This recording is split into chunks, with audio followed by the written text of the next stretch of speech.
Il est important de ne pas confondre l'évangile de Barnabé vers 1500 avec l'épître de Barnabé vers 70-90. L'épître de Barnabé a été écrite à la fin du 1er siècle, mais probablement pas par le Barnabé nommé dans le Nouveau Testament, bien qu'il s'agisse plutôt d'un pseudo-évangile ayant une certaine valeur historique.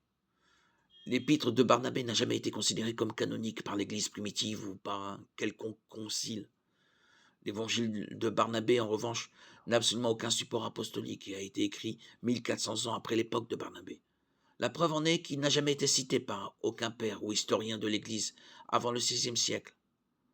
En revanche, les livres du Nouveau Testament ont tous été écrits très tôt, avant l'an 100 de notre ère, et par des témoins oculaires ou par ceux qui ont interrogé les témoins oculaires du Seigneur Jésus, 1 Jean 1, 1, 5, Luc 1, 1, 4. Les 4 évangiles que l'on trouve dans le Nouveau Testament n'ont jamais été mis en doute quant à leur authenticité. Même si l'évangile de Barnabé avait été écrit à l'époque des apôtres, il n'aurait jamais atteint le statut canonique en raison des erreurs historiques et doctrinales qu'il contient. Par exemple, l'évangile de Barnabé prétend que Jésus n'a pas prétendu être le Messie. Matthieu 26, 63-64.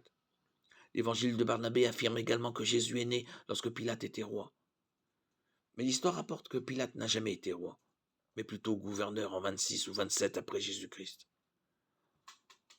En outre, l'évangile de Barnabé a de drôles de fréquentation, car il est très apprécié des musulmans, car il enseigne en Jésus, qui est conforme au Coran.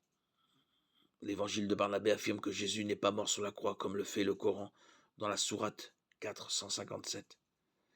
Les historiens sont unanimes pour dire que l'évangile de Barnabé a été écrit au XVe siècle et XVIe siècle de notre ère, très probablement par des musulmans cherchant à discréditer le message biblique concernant Jésus.